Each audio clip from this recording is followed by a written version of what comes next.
I am so blessed you're watching this. You probably just made a huge decision. Now, if you haven't seen my previous video, then I highly recommend you go watch that before watching this video. It's linked in the description below. But if you did pray that prayer, I know what's probably happening right now. You're excited, but you've also got questions. What translation of the Bible should I use? What about denominations? And what if I sin tomorrow? My hope for this video, I want to show you exactly where to go from here so you don't lose momentum. Because when you prayed that prayer, you didn't just get one thing. You got upgrades, forgiveness, eternal life, a new identity, the Holy Spirit living inside you. Those are freebies. They're gifts, but they are invisible. You can't hold forgiveness in your hand. I mean, that would be cool, but that's not how it works. So God gave us something tangible, 3 visible, practical tools to help you grow. I call these freebies the Threebies: the Bible, the body, and baptism. You don't use the Threebies to earn salvation. If you prayed that prayer, you already have salvation. Instead, these gifts are how you grow. So let's start with the first one, the Bible. First of all, let's break any previous prejudices or preconceived notions you might have thought about the Bible. For example, the Bible is not a rule book dropped from the sky to control you. Instead, it's how you get to know Jesus, how you get to know God's heart. I mean, if you want to know someone, you listen to them and what they have to say. And if you're anything like me, I had some questions about the Bible, like why are there so many versions? So here's the simple explanation. The Bible was written by around 40 authors over 1400 years in 3 different languages across multiple countries, and yet it tells one unified story. Now, a lot of people get hung up on this question: did God physically hold a pen and write it? The truth?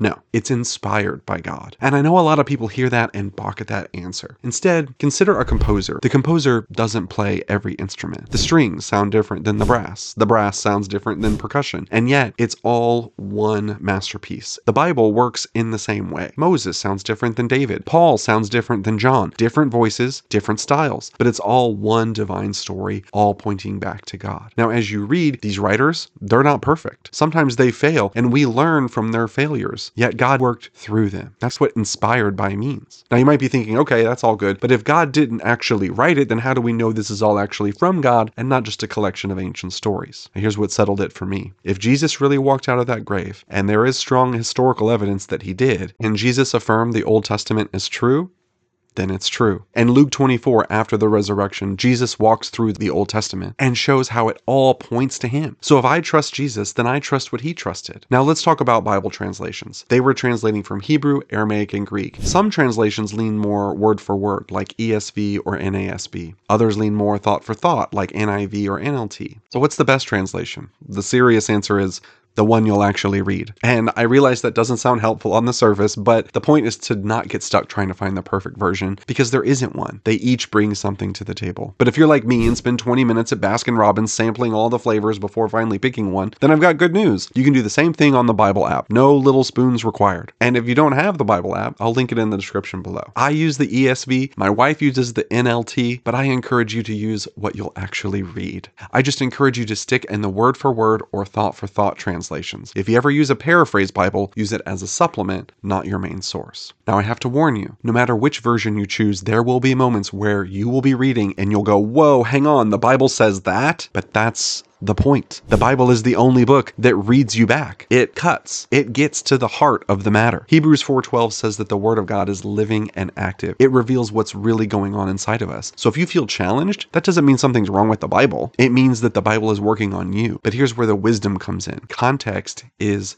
king, because a butt dial and a booty call might technically use similar words, but their context changes everything. So if you read something challenging or confusing, don't just shut the book and think this isn't for me. Instead, ask questions like, what's the context? Who was this written to? Why was it written? And keep this principle in mind. The Bible is written for you, but the Bible is not written to you. So let me explain that. Imagine a parent correcting an older sibling in front of a younger sibling. The younger sibling is not the one being corrected. The instruction isn't to him, but the lesson is absolutely for him. In the same way, not every command in Scripture is directed to you personally, but every part of Scripture reveals something about God and how this whole story unfolds. Now, when you read, ask yourself, what does this tell me about God? So don't run when you're challenged. Growth doesn't happen when everything agrees with you. Now, if you know anything about me, you'll know I'm I'm a Star Wars guy. If someone asks where to start watching Star Wars, I'm never going to say episode 1. I'll say episode 4, despite the fact that it's right in the middle of the whole saga. Why? Well, it sets the foundation for everything else. Likewise, when reading the Bible, you can start in Genesis if you want, that's great, but I'd recommend starting in the book of John. Why? Well, because John shows you who Jesus is right out the gate. It sets the foundation for everything else you're going to read. Now, I don't mean 1st, 2nd, or 3rd John. They're great, but I mean the Gospel of John. Then follow up with the other Gospels, Matthew, Mark, and Luke. Then I suggest Acts, then Romans. Now, if you're someone who likes structure, then I suggest trying a reading plan. I mean, something like the Bible recap helped me see the whole Bible story in chronological order for the first time and truly open my eyes to the whole story. It really gave me context. And you could do the Bible recap, and you could do the New Testament chronologically, or the whole Bible chronologically. I left a link in the description all about the Bible recap, so you can check it out if you're interested. You don't have to do that plan. Start with a small plan. Now, the first B was the Bible. The second B is the body, and that's the church. And I know as soon as I say that word, some of you are tempted to click away. I don't want to hear about church. Church people are hypocrites.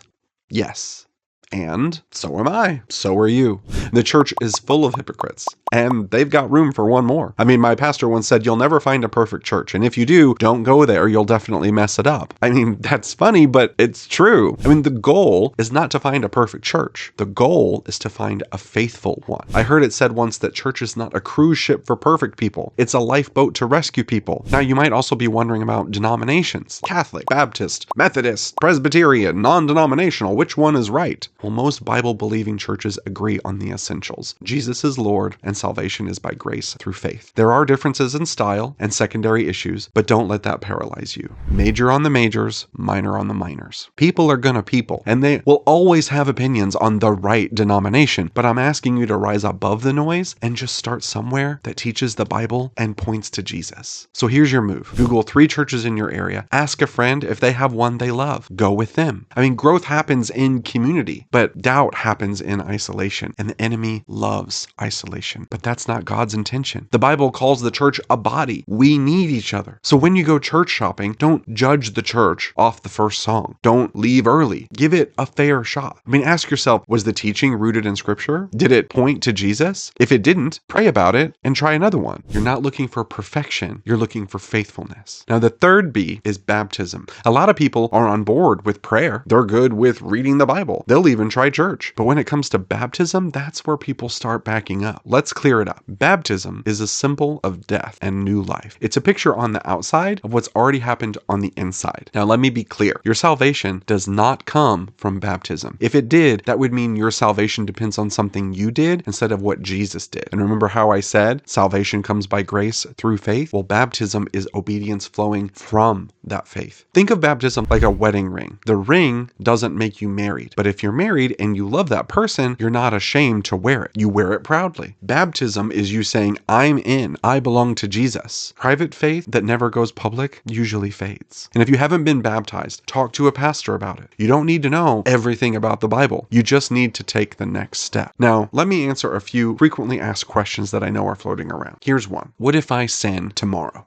You will. The difference now is you're not running from God. When you prayed the prayer, you're running to Him. And when you sin again, don't run away again. Pray and use the Bible to help keep you from doing it again. 1 John chapter 1 verse 9 says, if we confess our sins, He is faithful and just to forgive us our sins and to cleanse us from all unrighteousness. He's faithful, not moody or annoyed. So keep coming back time after time, even if you keep messing up. What if I'm not strong enough to do all this?